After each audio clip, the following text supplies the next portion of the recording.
A reflexão que farei neste vídeo, me referindo a Judas Iscariotes, com base no Evangelho de domingo, dia 5 de abril de 2020, Mateus 26, em diante até o capítulo 27, interessa tanto a vocês do canal Cartas Proféticas, por abranger aspectos assim políticos, do drama, do julgamento e da crucificação de Jesus, com a participação de Judas Iscariotes.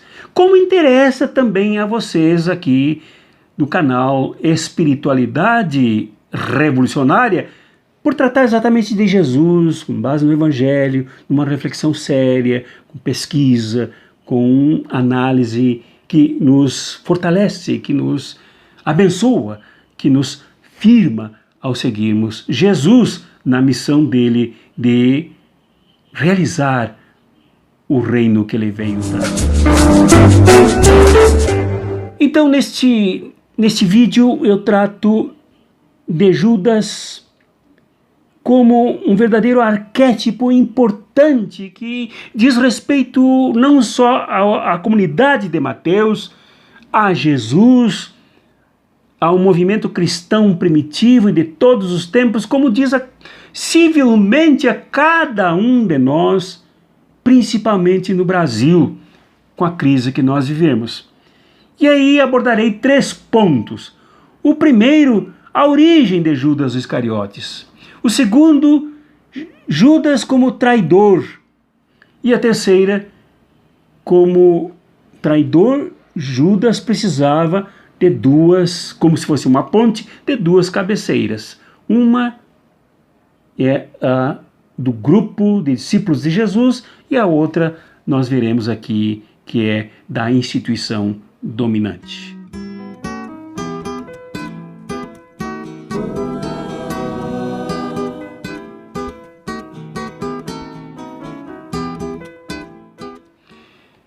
Venham comigo então até o fim do vídeo, né, que não será muito longo, e por longo que seja, vale a pena a gente pensar juntos sobre Judas e o que há de Judas em nós.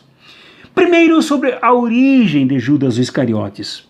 Refiro-me em primeira mão ao grande teólogo Oscar Cullmann, que numa conferência na Universidade de Sorbonne, em Paris, em 1969, afirmou que Judas não só traíra, mas ele tinha se sentido traído por Jesus. Judas se sentiu traído porque ele, como parte de um movimento zelótico, que era um grupo de fariseus que lutava por restabelecimento da essência da lei libertadora de Moisés, e de armas em punho tentava afastar e destruir o Império Romano, e essa traição da religião judaica ao se aliançar, ao dar as mãos ao Império Romano e perseguir as pessoas mais humildes.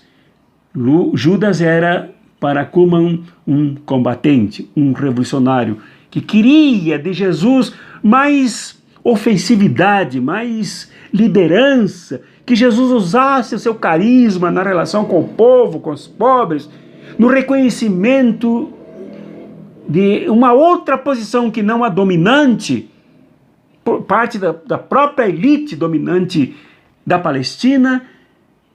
E Jesus não foi o que ele esperava. Jesus pregou o reino de Deus sem o Estado, mas o reino de Deus nas pessoas, com a participação das pessoas. E a outra origem de Judas é definida objetiva e curtamente pelo Evangelho de São João. João, ao descrever que Maria ungiu Jesus com óleo caríssimo, de alto custo, derramando-o sobre a cabeça de Jesus, ouvindo a reclamação de Judas: por que gastar tanto dinheiro num perfume caro? Por que não pegar esse dinheiro e dar aos pobres? João o fulmina chamando-o de ladrão. Judas era ladrão. Porque Judas era o responsável pela bolsa do dinheiro do grupo de Jesus. Jesus o escolhera para esse cargo. E a suspeita de João é de que Judas tirava parte do dinheiro, das contribuições das comunidades para si, como oportunista, como ladrão. E aqui em Mateus há esta ideia também, quando Mateus diz que Judas, depois de declarado traidor por Jesus naquela mesa santa, na mesa eucarística, Judas saiu depressa e se dirigiu aos sumos sacerdotes, se dirigiu aos responsáveis pelo culto no templo, pelo templo e pela religião, e lhes perguntou: o que me dareis se vos entregar Jesus? Combinaram então 30 moedas de prata, e daí em diante Judas procurava uma oportunidade de entregar Jesus. Claríssimo. Judas trocou o sangue inocente, trocou o atropelo da missão de Jesus, trocou a alegria dos discípulos pela tristeza, negociando tudo e todos por 30 moedas. Judas era corrupto, era ladrão, oportunista, traidor, infiltrado no grupo de Jesus para dar o golpe da traição. Segundo ponto, Judas era traidor. E esse papel exigia dele que ele funcionasse como uma espécie de ponte intermediária, de mediação plena de mentiras, de corrupção e manobras macabras e arriscadas para atrair Jesus. Os versículos 21, 22, 25 e 49 aqui de Mateus dizem isso. Enquanto comiam, Jesus disse: em verdade eu vos digo, um de vós vai me trair. E Judas, fingido, depois que todos perguntaram: por acaso sou eu, Senhor? Sou eu. Judas também, apesar da tristeza dos discípulos e do próprio Jesus, também disse e perguntou: mestre, serei eu? Oh, serei eu o traidor?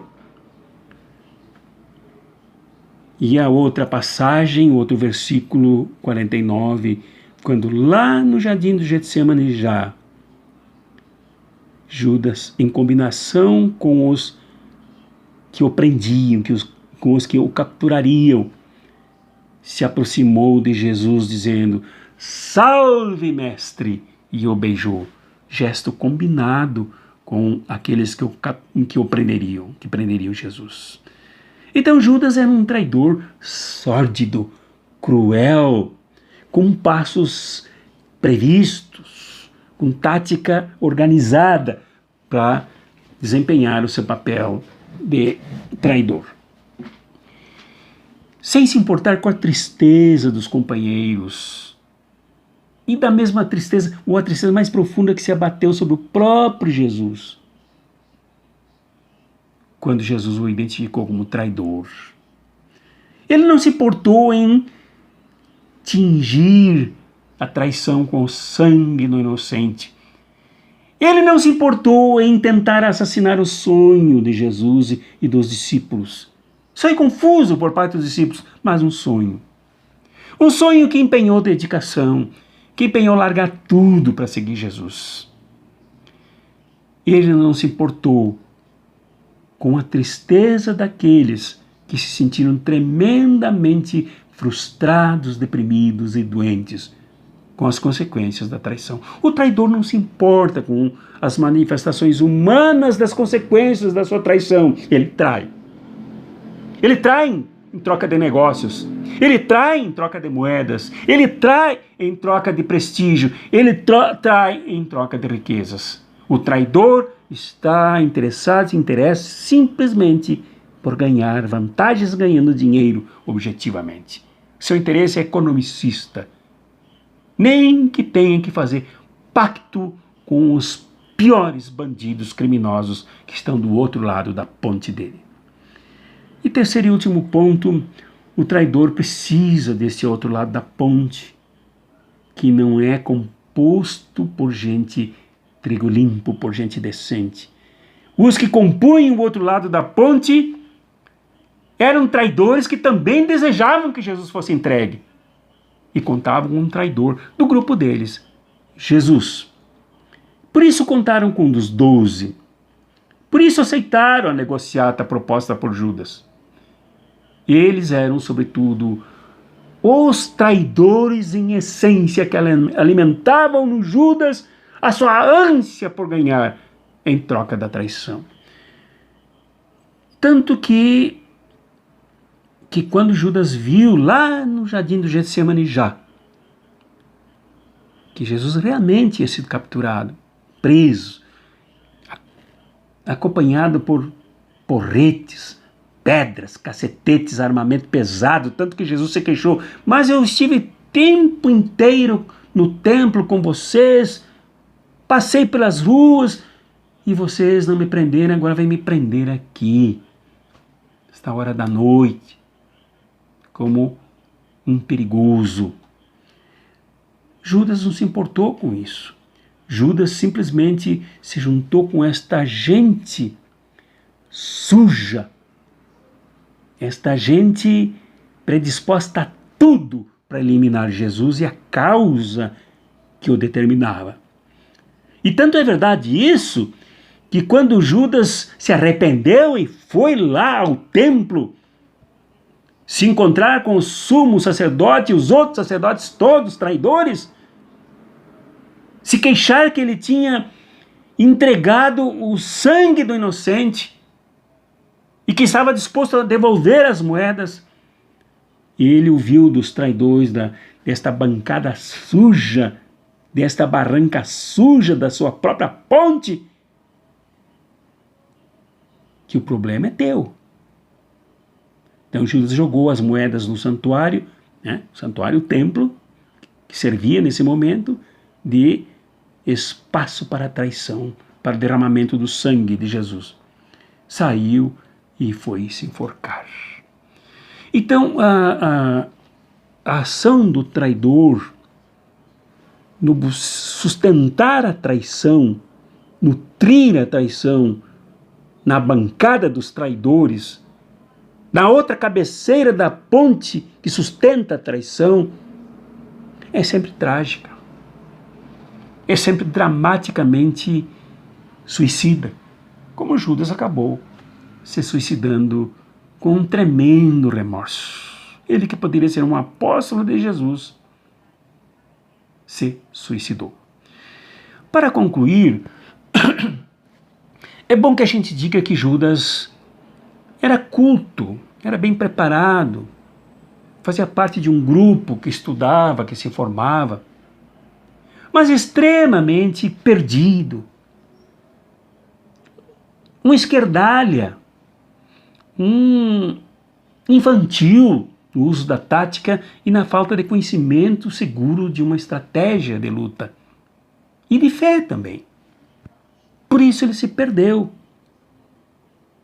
Na busca de vantagens, na busca de dinheiro, na busca de si mesmo, como quem só tem os seus sentimentos, a sua consciência assentado sobre isso, dinheiro.